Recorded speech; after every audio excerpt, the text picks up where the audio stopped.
क्या भाग्य पहले से तय है? इसके बारे में जानने के लिए महात्मा बुद्ध की एक कहानी के माध्यम से जानते हैं। प्राचीन भारत के एक छोटे से गांव में एक किसान नंदन रहता था। नंदन साधारण लेकिन मेहनती व्यक्ति था।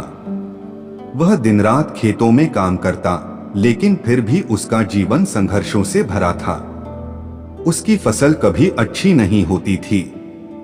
नंदन का मानना था कि उसका भाग्य खराब है और यही उसकी सभी परेशानियों का कारण है। नंदन अक्सर गांव के पंडितों से यह सवाल करता, क्या मेरा भाग्य पहले से तय है? अगर हाँ, तो मैं मेहनत क्यों करूं? लेकिन पंडित भी उसे कोई संतोषजनक उत्तर नहीं दे पाते थे। बुद्ध का आगमन। एक दिन गांव में खबर फैली कि गौतम बुद्ध अपने शिष्यों के साथ गांव के पास आए हैं। बुद्ध के ज्ञान और उपदेशों की ख्याति दूर दूर तक फैली हुई थी। नंदन को लगा कि यही सही अवसर है अपने सवाल का जवाब पाने का।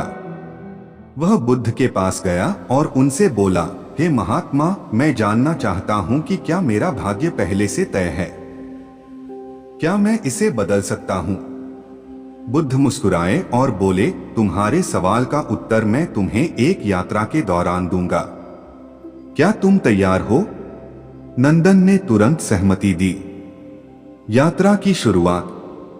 अगले दिन सुबह बुद्ध और नंदन ने अपनी यात्रा शुरू की। जंगल के रास्ते पर चलते हुए बुद्ध ने नंदन से कहा, यात्रा के दौरान जो कुछ भी होगा उसे ध्यान से देखना और समझने की कोशिश करना। कुछ ही देर में वे एक पेड़ के नीचे पहुंचे, जहां एक साधु तपस्या कर रहा था। साधु बहुत कमजोर और थका हुआ दिख रहा था। नंदन ने बुद्ध से पूछा, यह साधु इतना कमजोर क्यों है? बुद्ध ने उत्तर दिया, यह साधु अपने भाग्य को कोसता है और अपनी तपस्या में कोई प्रयास नहीं करता। उसने सोचा कि केवल भाग्य ही उसे मोक्ष दिला देगा, लेकिन ऐसा नहीं होता। कर्म किए बिना केवल भाग्य पर निर्भर रहना तुम्हें कहीं नहीं पहुंचा सकता। नंदन ने इसे मन में रखा और आगे बढ़ा।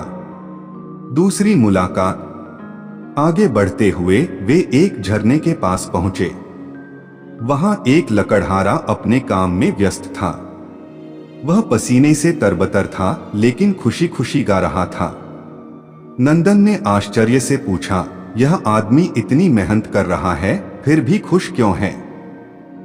बुद्ध ने मुस्कुराते हुए कहा, यह लकड़हारा समझता है कि कर्म ही उसकी सफलता की कुंजी है। वह जानता है कि अगर वह मेहनत करेगा तो उसका परिवार खुश रहेगा। उसका भाग्य उसकी मेहनत के कारण ही बदलता है। नंदन यह सुनकर सोच में पड़ गया। तीसरी घटना। थोड़ा आगे चलने पर उन्हें एक उजड़ा हुआ खेत दिखाई दिया। खेत में अनगिनत झाड़ियां और सूखी घास उगी हुई थीं। नंदन ने कहा, इस खेत का मालिक कितना आलसी होगा। उसने खेत को इस हालत में छोड़ दिया है। बुद्ध ने कहा, यह खेत उस व्यक्ति का प्रतीक है जो केवल भाग्य पर भरोसा करता है। अगर वह मेहनत करता तो यही खेत सोना उगलता। लेकिन उसने कुछ नहीं किया, इसलिए अब यह बंजर हो गया है। नंदन को यह सुनकर महसूस हुआ कि मेहनत और कर्म के बिना कुछ भी संभव नहीं है।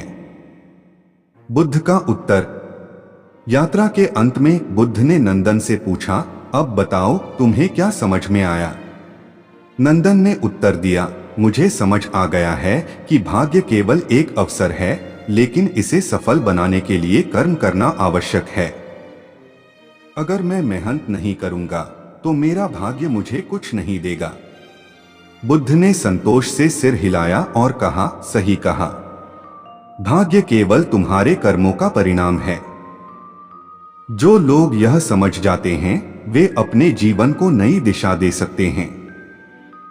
नंदन का परिवर्तन। उस दिन से नंदन ने अपने जीवन में बदलाव करना शुरू किया।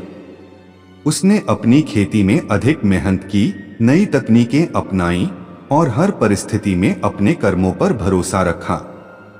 धीरे धीरे उसकी मेहनत रंग लाई और उसकी फसल लहलहा उठी। गांव में लोग नंदन को देखकर प्रेरणा लेने लगे। वह समझ गया था कि भाग्य और कर्म दोनों ही महत्वपूर्ण हैं, लेकिन मेहनत और सही प्रयास से भाग्य को बदला जा सकता है। निष्कर्ष, यह कहानी हमें सिखाती है कि भाग्य केवल एक संभावनाओं का आधार है, लेकिन कर्म ही हमारे जीवन को आकार देने का माध्यम है। जैसा बुद्ध ने कहा था, तुम्हारे आज के कर्म तुम्हारे भविष्य के भाग्य का निर्माण करते हैं। इसी प्रकार के मोटिवेशनल विचारों की जानकारी प्राप्त करने के लिए हमारे चैनल को लाइक और सब्सक्राइब करें। धन्यवाद।